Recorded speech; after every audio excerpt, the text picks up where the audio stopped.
partir desse momento você confere o que foi destaque nesta semana que passou no Jornal Breve.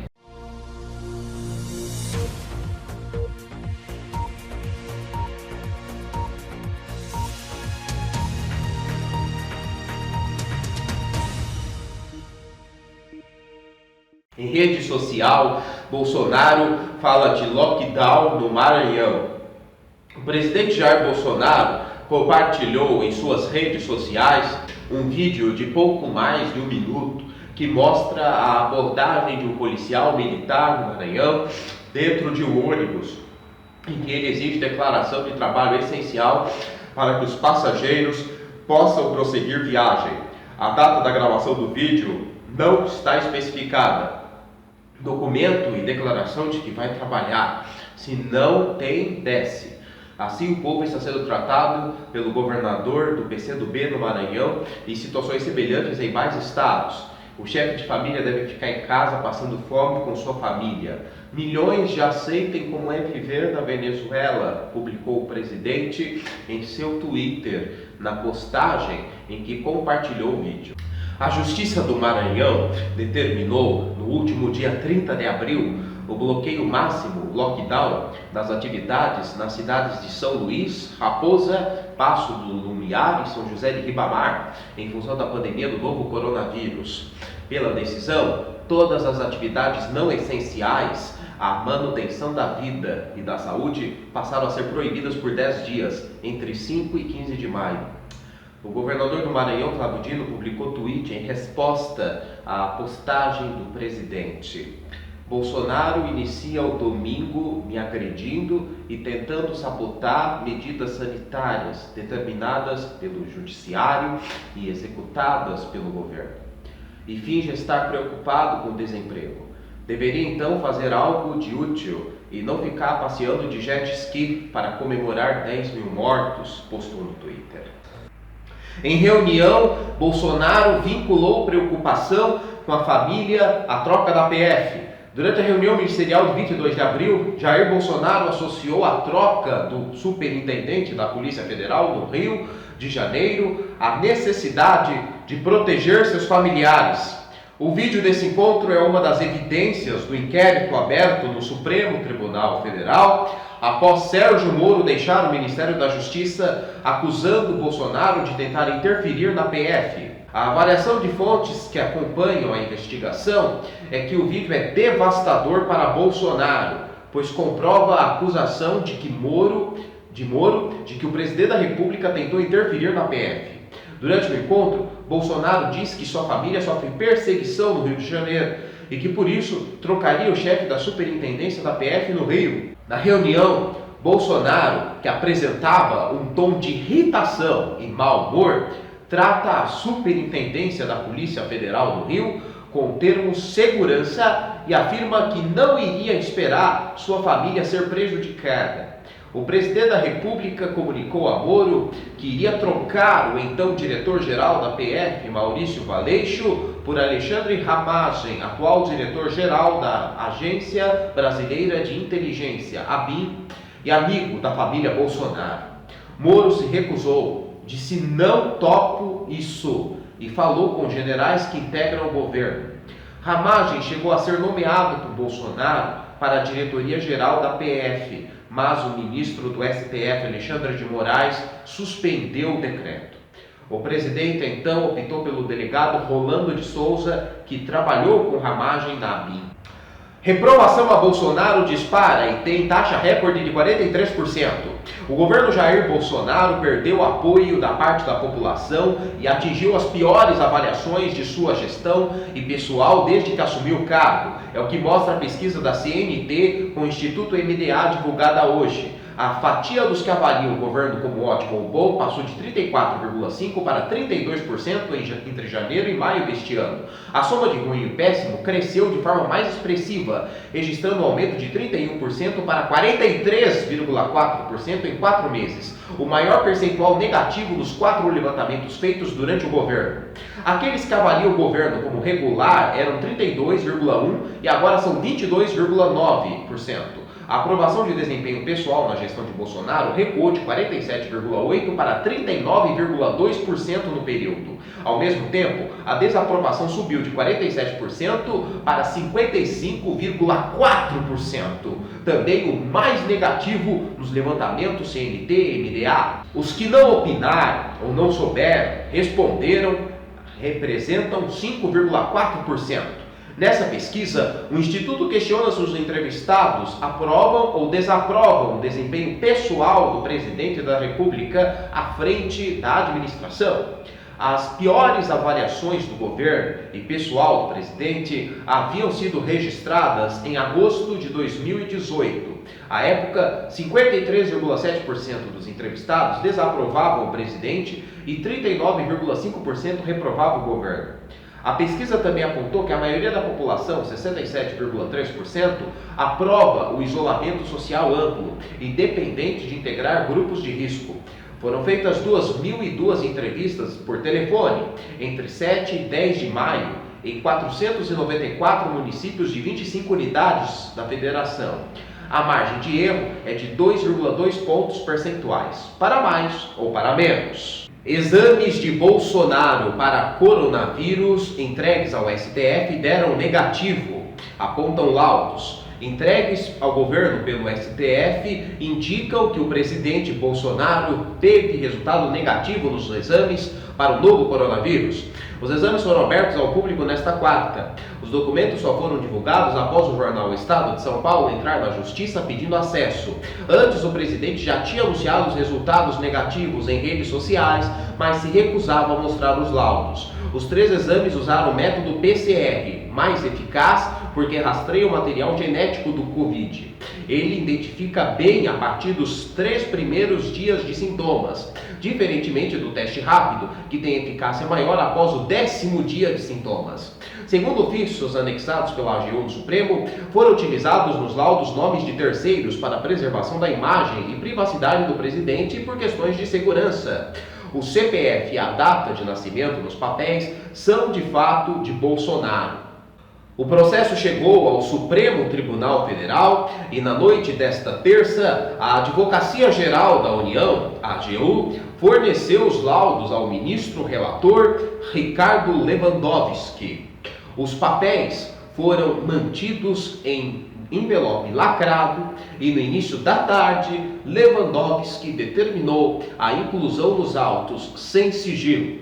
A ação movida pelo Estadão foi marcada por idas e vindas. O jornal chegou a receber decisões favoráveis com a determinação de que o exame fosse entregue em 48 horas. Mas o governo conseguiu reverter a ordem no Tribunal Regional Federal da Terceira Região. O jornal recorreu então ao Supremo. Nesta terça, a AGU decidiu entregar os laudos antes mesmo de uma decisão do ministro Lewandowski. Confira os detalhes de cada teste apresentado pelo governo ao STF. Primeiro exame. Data 12 de março. Nome Ayrton Guedes. Método RT-PCR tempo real. Resultado negativo. Processamento laboratório privado. O laudo mais antigo entregue ao STF indica que a primeira amostra foi coletada em 12 de março por uma equipe do Hospital das Forças Armadas. O resultado foi liberado às 13h47 do dia seguinte. Segundo exame, data 17 de março. Nome Rafael Augusto Alves da Costa Ferraz. Método RT-PCR tempo real. Resultado negativo. Processamento laboratório privado. O segundo exame foi registrado no sistema do laboratório no dia 17 de março, 5 dias após a primeira testagem. A repetição é parte do protocolo de segurança e ajuda a evitar um falso positivo causado pela janela imunológica, quando o vírus já está no corpo, mas ainda não pode ser detectado. Terceiro exame. Data 18 de março. Nome paciente 05. Método RT-PCR tempo real. Resultado negativo.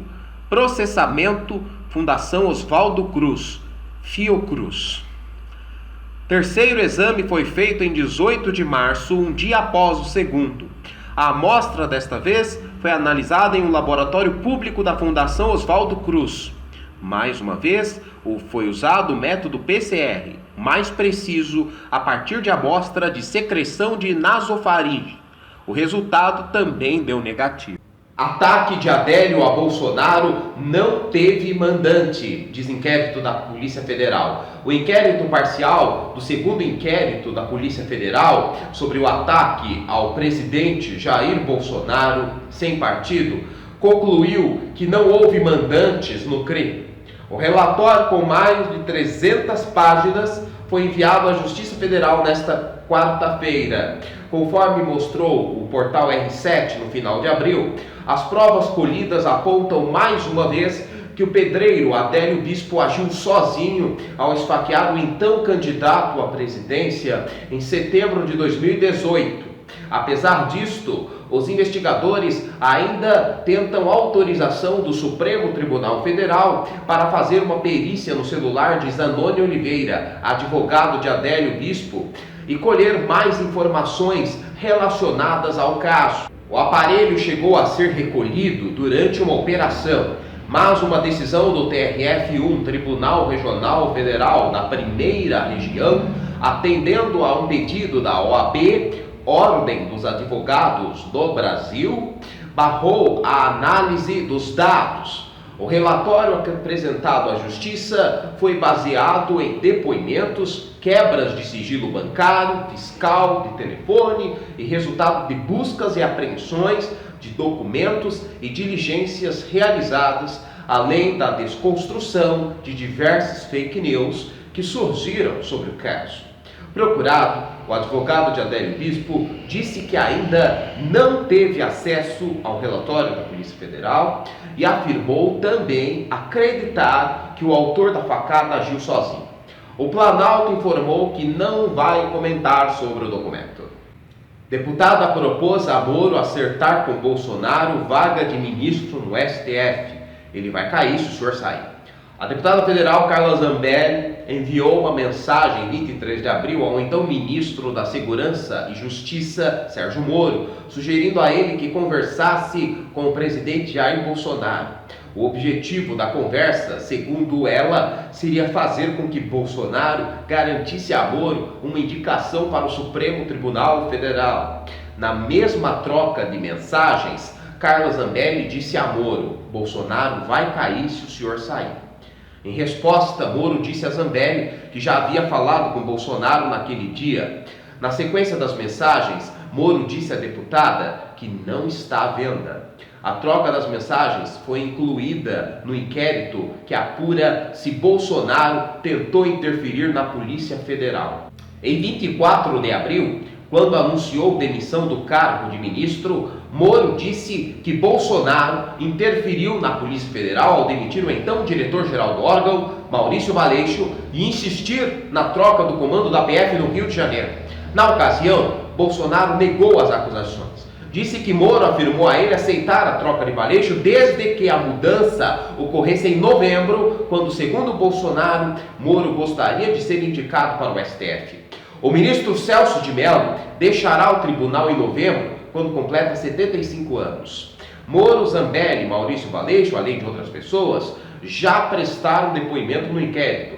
Entre outros pontos, Carla Zambelli disse que Bolsonaro não confiava em Valeixo, ex-diretor-geral, porque Sérgio Moro é desarmamentista. Valeixo, também em depoimento, disse que Bolsonaro queria alguém com maior afinidade no cargo. Há um longo caminho até o fim da pandemia, diz a OMS. A Organização Mundial da Saúde reforçou nesta quarta-feira que ainda há um longo caminho até o fim da pandemia de Covid-19, doença causada pelo novo coronavírus. A entidade foi questionada sobre o protocolo para desfazer o alarme de pandemia ao redor do mundo, declarado no dia 11 de março. Mas a implementação da vacina terá que passar por algumas etapas, explicou. Além de eficaz e disponível a todos, as pessoas terão que usá-la. A OMS já havia alertado há cerca de 20 dias que o novo coronavírus SARS-CoV-2 ainda demoraria para ser vencido.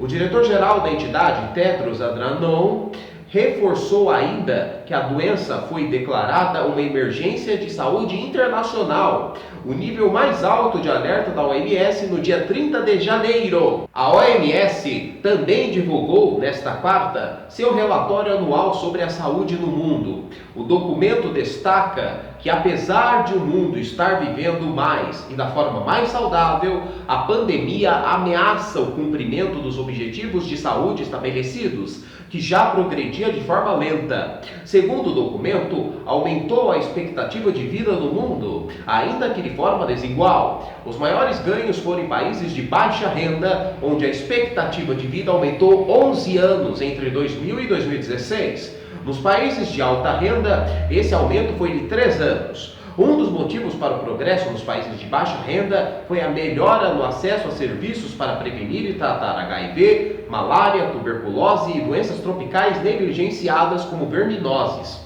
Outra razão foi a melhora nos cuidados de saúde para crianças e mães, o que fez cair pela metade a mortalidade infantil no mundo entre 2000 e 2018. Bolsonaro convoca empresários contra lockdown em São Paulo. O presidente Jair Bolsonaro convocou o empresariado nesta quinta-feira a jogar pesado com o governador de São Paulo, João Dória, para evitar um possível lockdown no estado como medida de combate ao novo coronavírus. Em videoconferência promovida pela Fiesp, Federação das Indústrias do Estado de São Paulo, Bolsonaro disse que há uma guerra e que existe uma tentativa política de tentar quebrar a economia para atingir o seu governo. O que parece que está acontecendo parece uma questão política, tentando quebrar a economia para atingir o governo, comentou. Bolsonaro criticou as medidas de lockdown, fechamento total de serviços considerados não essenciais, que passaram a ser considerados por Dória, um de seus principais adversários políticos. O presidente defendeu a abertura rápida do mercado e providências imediatas para evitar consequências como possibilidade de caos, saques e desobediência civil. Segundo o presidente, nesse caso não adiantará convocar as Forças Armadas porque não haverá militares suficientes para atuar na GLO, garantia da lei e da ordem. Bolsonaro citou o decreto no qual incluiu academia, salões de beleza e barbearia na lista de serviços essenciais. Na semana passada, o presidente já havia incluído na relação a construção civil e atividades industriais. Após ter conhecimento das declarações de Bozo, Dória escreveu: mais uma vez, o presidente Bolsonaro deixa de defender a saúde dos brasileiros para atacar quem está trabalhando para proteger vidas. Prefere comícios, andar de jet ski, treinar tiros e fazer churrasco, enquanto milhares de brasileiros morrem por coronavírus. Acorde para a realidade, presidente Bolsonaro. Saia da bolha de ódio e comece a ser um líder, se for capaz. A vida é feita de escolhas, e eu hoje escolhi sair, afirma ex-ministro Nelson Taik. Um dia antes de completar um mês no cargo e em meio à explosão de casos e mortes pela epidemia do coronavírus no país, o ex-ministro da Saúde, Nelson Taik, afirmou nesta sexta-feira, em pronunciamento no Ministério da Saúde, que escolheu deixar a pasta. Ele fez a afirmação durante um rápido pronunciamento no auditório do Ministério ao lado do secretário executivo, general Eduardo Pazuello, e de técnicos da pasta. O ex-ministro não explicou o motivo que o levou a tomar a decisão. Taik disse que não aceitou convite para ser ministro em razão do cargo. Eu aceitei porque achava que poderia ajudar o Brasil e ajudar as pessoas. Pela manhã, ele teve um encontro com o presidente Jair Bolsonaro no Planalto. Em seguida, a assessoria da pasta anunciou a demissão. É a 11ª mudança em ministérios em pouco mais de 14 meses de governo. Ao deixar o auditório do Ministério da Saúde, logo após o pronunciamento, sem dar entrevista, o ex-ministro foi questionado se o motivo da saída era a insistência do presidente Jair Bolsonaro em relação ao uso da cloroquina como medicamento a ser adotado logo no início dos sintomas da Covid-19, doença provocada pelo coronavírus. Taik não respondeu. Em sua fala, o ex-ministro agradeceu ao presidente Jair Bolsonaro pela oportunidade de ter comandado o ministério e elogiou a dedicação da equipe que trabalhou com ele.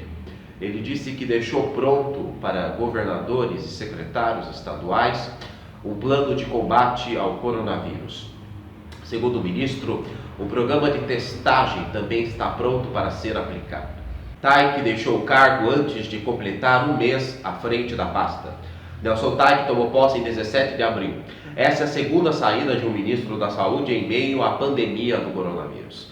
Taik havia substituído Luiz Henrique Mandetta. Assim como ele, Taik também acumulou divergências com o presidente Jair Bolsonaro sobre as medidas para combate ao coronavírus. Nos últimos dias, o presidente e Taik tiveram desentendimentos sobre o uso da cloroquina no tratamento da Covid-19, doença causada pelo vírus. Bolsonaro quer alterar o protocolo do SUS e permitir a aplicação do remédio desde o início do tratamento. O decreto de Bolsonaro, que ampliou as atividades essenciais no período da pandemia e incluiu salões de beleza, barbearia e academias de ginástica. Detalhes do plano com diretrizes para a saída do isolamento. O presidente defende uma flexibilização mais imediata e mais ampla. Protocolo para lockdown está pronto, mas não será aplicado neste momento, diz Dória. O governador de São Paulo, João Dória, do PSDB, reconhece que a possibilidade de endurecer a quarentena com medidas de lockdown é avaliada diariamente pelo Comitê de Saúde do Estado, mas afirma que a estratégia não será aplicada neste momento. Lockdown é uma expressão em inglês que, na tradução literal, significa confinamento ou fechamento total. Ela vem sendo usada frequentemente desde o agravamento da pandemia da Covid-19, doença causada pelo novo coronavírus, SARS-CoV-2. Embora não tenha uma definição única, o lockdown é, na prática, a medida mais radical imposta por governos para que haja distanciamento social. Uma espécie de bloqueio total em que as pessoas devem, de modo geral, ficar em casa. Apesar de não cogitar lockdown neste momento, o governo estadual defende a adoção de novas medidas de restrição de circulação, especialmente na Grande São Paulo. O secretário de Transportes Metropolitanos do governo do estado de São Paulo, Alexandre Baldi, defendeu que as prefeituras da região metropolitana, em especial a capital paulista, trabalhem em conjunto com comerciantes para que somente trabalhadores essenciais usem transporte público nos horários de pico, entre 5h30 e 8 horas e das 17h30 às 19h30. O comentário de Baldi foi feito em live transmitida nesta sexta-feira durante encontro com empresários que entregam o Grupo LID. O objetivo, segundo o secretário, é evitar a aglomeração de pessoas nos transportes de massa, trens, metrô e ônibus, após a Prefeitura da capital determinar o rodízio ampliado na cidade para evitar a propagação do coronavírus. Obrigado por ter nos assistido. O Jornal Breve volta na segunda-feira. Até lá!